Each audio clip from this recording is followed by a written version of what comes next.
todas as empresas de Caxias se iniciaram artesanalmente, né? Quase todas. Maquinário reduzido, fabricando sistema artesanal, quase pode-se dizer, né? Não tinha grandes tecnologias. Nós tínhamos iniciado no Centro da Indústria Fabril cursos para aperfeiçoamento do pessoal.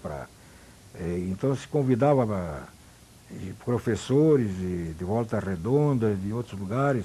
O Toniolo de Volta Redonda já veio diversas vezes aqui. E para começar o pessoal a ter uma ideia do que era produção em série, do que era a racionalização do trabalho e a tecnologia que estava se iniciando, o homem que ia chegando na Lua em 69, né? E tudo começou a evoluir, né? E dali para adiante foi muito rápida a evolução, muito rápida mesmo. Caxias hoje cresceu tanto assim porque o empresário caxiense sempre acreditou na tecnologia, sempre acreditou na organização da empresa e se iniciava também naquela época as exportações, porque poucas empresas naquele tempo exportavam alguma coisa, né? Então se iniciava também, se dava os primeiros passos com a assessoria do pessoal do Centro da Indústria, nós contratamos até uma assessoria que veio de fora, para começar, se fez uma comissão de exportação lá, um consórcio de exportação, participaram diversas empresas, né? Isso foi começado ainda na presidência do Cláudio, depois eu continuei, e depois foi mais adiante cada um que ia entrando ia ampliando, né? Porque a história da Câmara de Indústria e Comércio, ela vem num compasso assim de continuidade, né? Um começa onde o outro termina.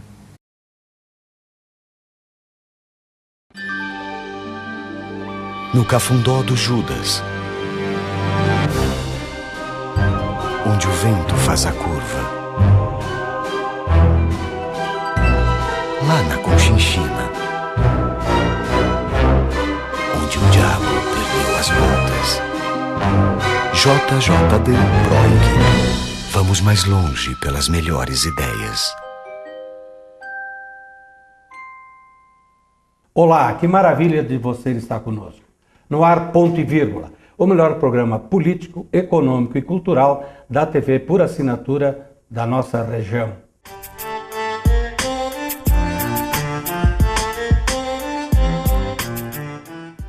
O nosso programa de hoje terá uma característica diferente do que vimos mantendo ele. Em virtude que nós temos hoje um convidado especial que vai desnudar, né, em termos políticos, a nossa cidade, o nosso assunto político da cidade e também outros assuntos. Estamos falando do vice-prefeito Ricardo Fabres de Abreu, né? O próprio. Isso. O vice-prefeito, nós anunciamos a semana passada, né? E muita gente nos encontrou durante a semana e dizendo, é verdade que ele vai? Eu digo, é verdade, o homem está aí. Só para o senhor saber que a audiência... Que bom, né? Então, bem-vindo. Obrigado. Né? Há algum interesse, então, em me ouvir? As pessoas estão ligadas. E é muito importante... podemos chamar de Fabres? Deve, Qual é claro. Fabres é melhor para ti? Fabres, Ricardo, Ricardo, o que tu prefere mais? Fabres, Fabres. Eu sou conhecido desde a escola. Então, aí que tá. Isso aí, simplicidade. É assim que nós vamos conversar hoje, com a maior simplicidade, transparência total, e isso o senhor tem, né? Total e simplicidade também. Vamos começar pelo começo ou do fim para cá. Vocês pretendiam ganhar a eleição? O prefeito Guerra pretendia, ou ele achava que ia ganhar a eleição? Não posso responder por ele. Ele sempre demonstrou otimismo e acreditava em ganhar a eleição.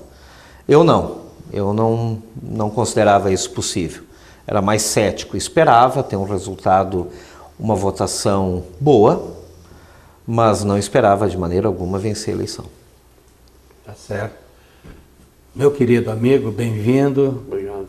O senhor deixou de ir a Porto Alegre, eu vou falar exatamente, ele tinha hoje um compromisso lá, em Porto Alegre. O Agostinho disse, não, mas é que o mais importante é a informação, é o trabalho aqui. Mais importante o trabalho no ponto e vírgula, deixarei de ir a Porto Alegre para estar presente. É verdade, gente. Não, dando Aqui esse sequência- programa, viu, Fábio, não tem frescura. Que bom. Aqui, ó, já falei a palavra frescura, não tem frescura. O que nós temos é um compromisso com a verdade, com as pessoas que nos assistem. Ótimo. E a gente não tem medo da verdade, é pautado assim, né, Sérgio? Sempre foi, né? E também não temos assim, claro que não podemos dizer certos nomes feios, mas podemos falar algumas coisas também mais pesadas, sem frescura nenhuma.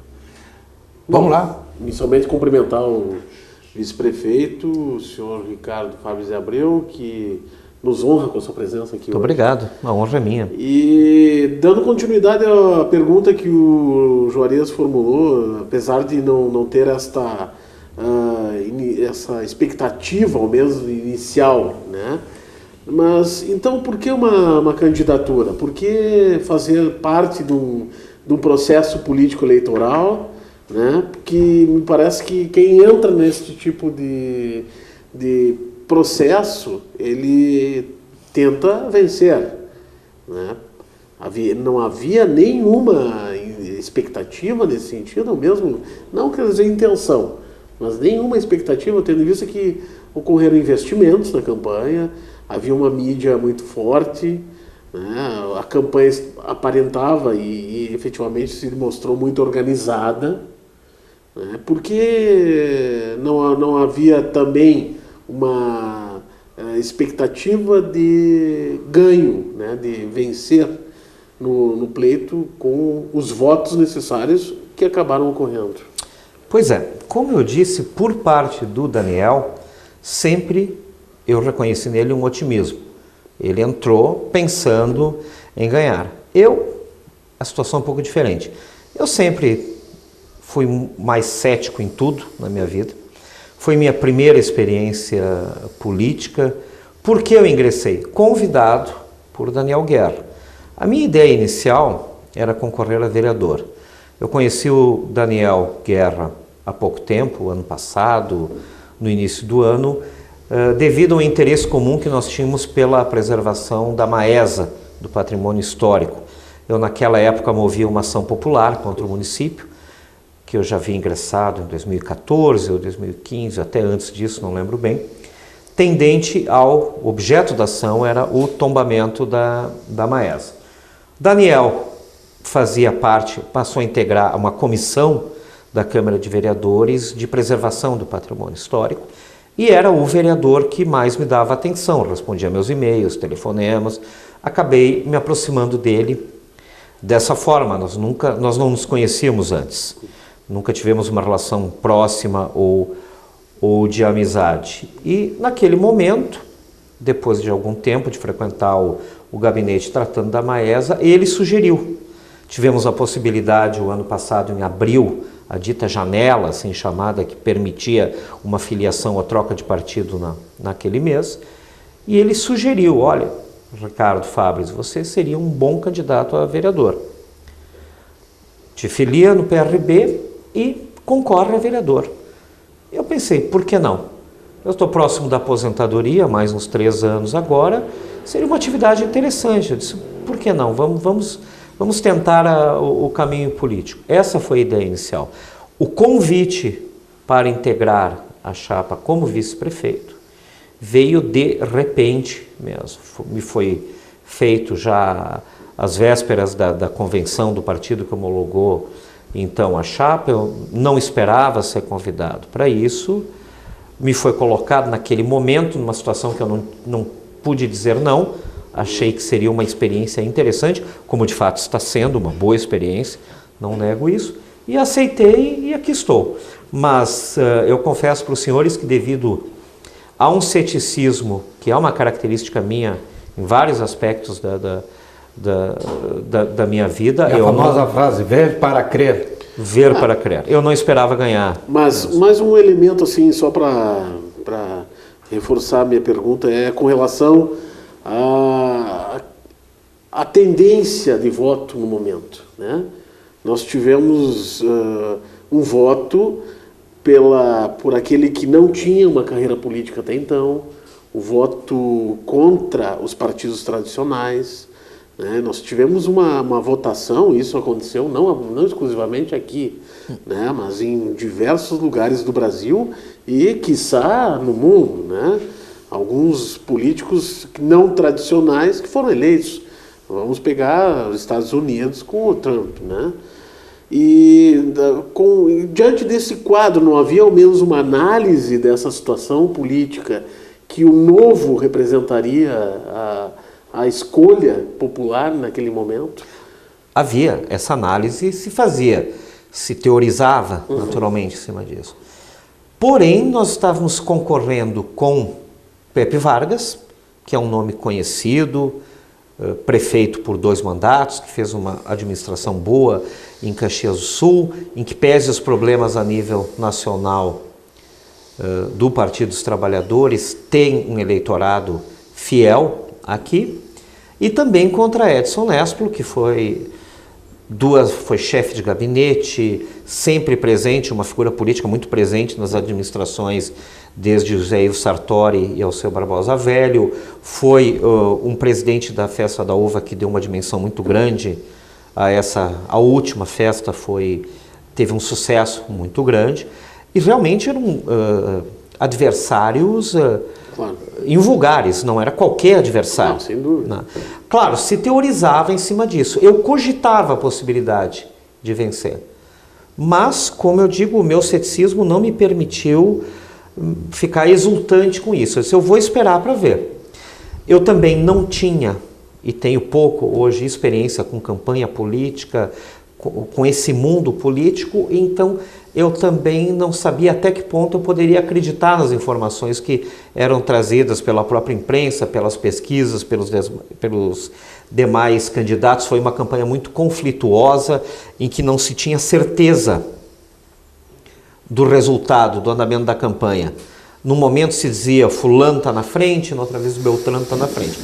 Claro que quando fomos ao segundo turno e eliminamos a chapa Pepe Vargas, eu comecei a pensar diferente. Eu disse, puxa vida, já estou em segundo lugar para vice-prefeito de Caxias do Sul. Né?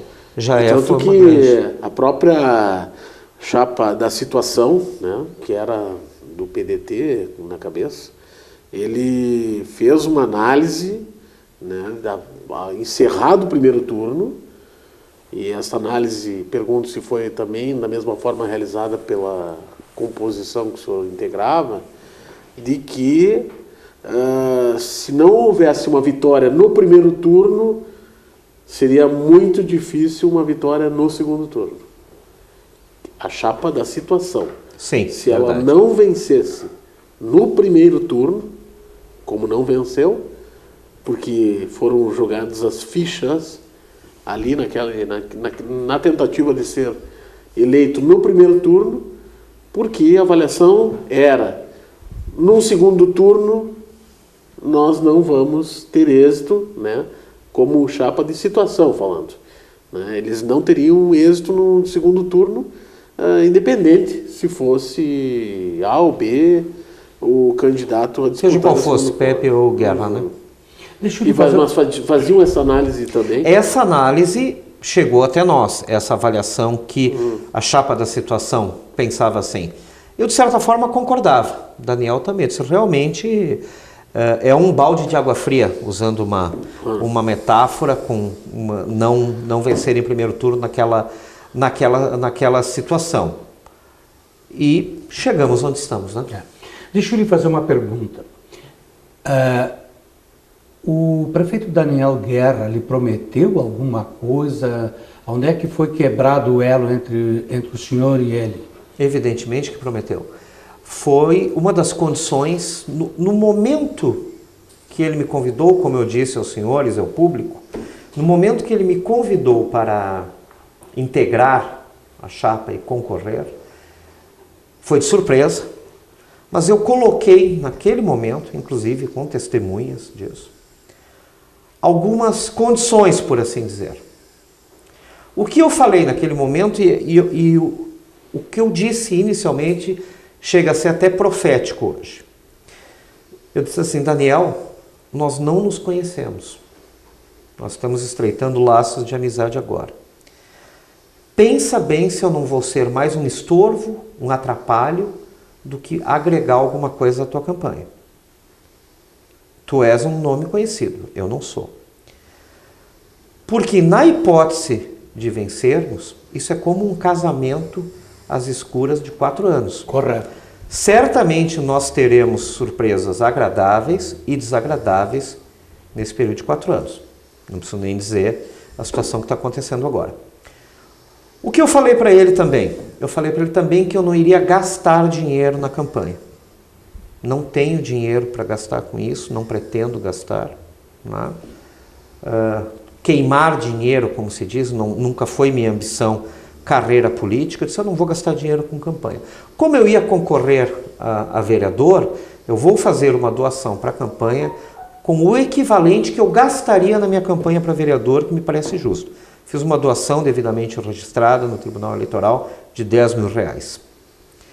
Terceiro, diz para ele que, na hipótese de vencermos no primeiro turno, e, obviamente, então vamos para o segundo turno, eu não aceitaria qualquer tipo de coligação com partido ou com pessoas diretamente envolvidas com toda essa corrupção que toma conta do país. Eu disse, eu não me envolveria nisso para ganhar uma eleição. Se isso acontecer, houver uma coligação que me desagrade, o PRB vai perder o candidato a vice, arruma o outro porque eu saio da chapa.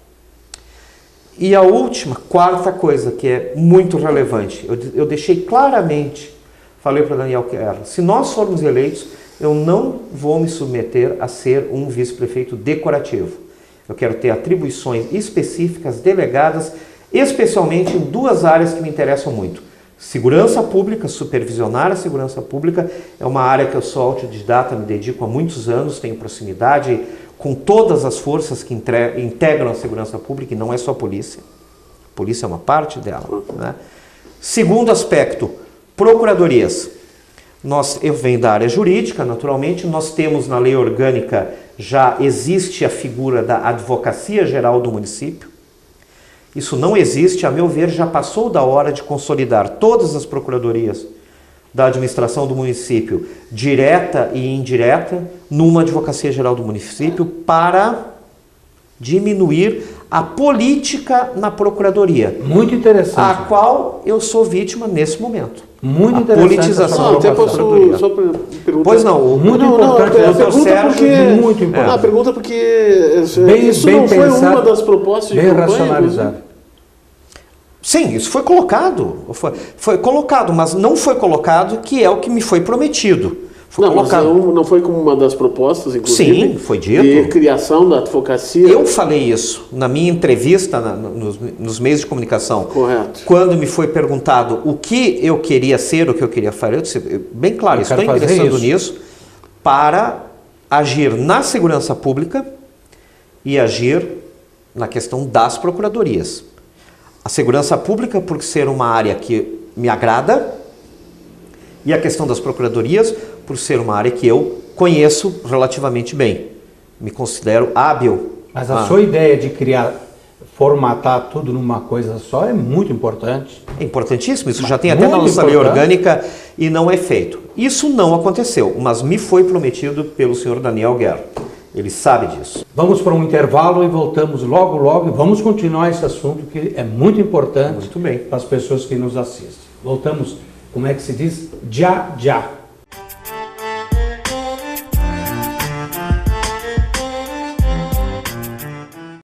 A segurança pública é um desafio no Brasil, mas aqui o governo do estado está fazendo mudanças e investindo em prevenção, integração e inteligência para enfrentar a violência.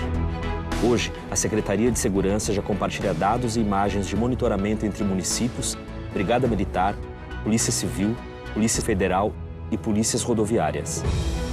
E usa essas informações com inteligência para realizar operações contra o crime organizado, combatendo assim homicídios, o tráfico de drogas e o roubo de veículos. E já dá para perceber o aumento do policiamento nas ruas. 3.500 servidores já foram contratados e até o final do ano estarão em ação 4.200. A mudança já começou e muito ainda precisa ser feito, porque o nosso futuro é o Rio Grande do Sul. Governo do Estado, todos pelo Rio Grande.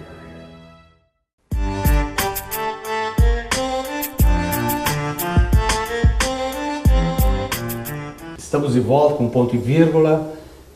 As colocações, a sua colocação achei inteligentíssima, a proposição de formatar a advocacia do município em uma coisa só. Agregar e não estar dispersa como sempre foi, né? Eu não sei se a palavra dispersa é certa, né? Porque eu não sou jurista, né? Mas assim, achei inteligentíssima. E por que ele não implementou isso? Já que... Boa pergunta, uma pergunta que eu também faço. O que eu posso dizer aos senhores, ao público, é que nós temos na nossa lei orgânica, basta uma rápida leitura, não lembro agora em que seção isso se encontra, mas está ali, trata a Advocacia Geral do Município, a AGM. Já existe essa figura prevista na lei orgânica, ela tem que passar a existir de fato. Sim, porque hoje ela é fragmentada, é isso?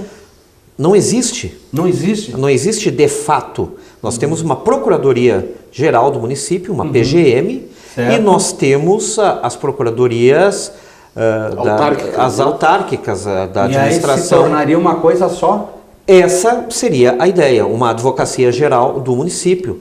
Daí o formato que vai ser dado compete à Câmara de Vereadores. Bom, em síntese, assim, muito interessante, mas em síntese assim, ali então houve um fragmento que não cumpriu nem com uma e nem com outra, nem com a segurança e nem com a...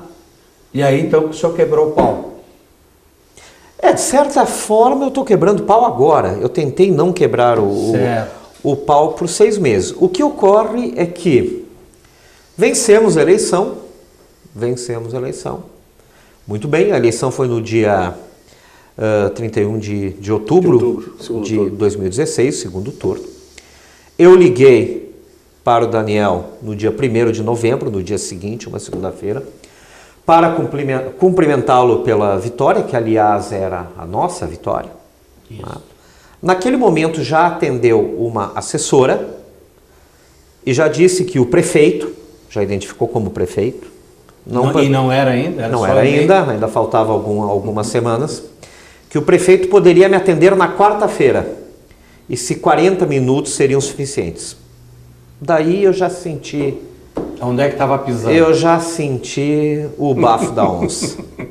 Pronto. E assim foi. É sabido que eu não participei da transição de governo.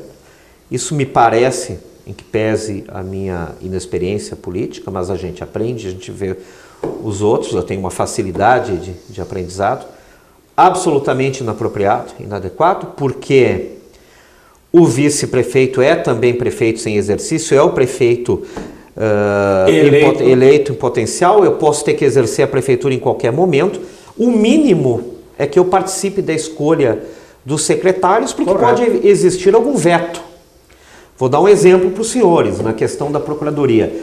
Eu tenho 34 anos de judiciário. Obviamente, há uma dezena de advogados em Caxias do Sul e na região que não são simpáticos comigo, dado o resultado de ações. Isso acontece com os magistrados, também com qualquer pessoa. Eu poderia ser surpreendido, por exemplo, na prefeitura, com a nomeação de um procurador-geral que fosse até um desafeto meu. Isso causaria problemas seríssimos no município. Nunca tive e nunca indiquei ninguém para posição nenhuma, não era isso. Mas eu queria e deveria ter participado da transição.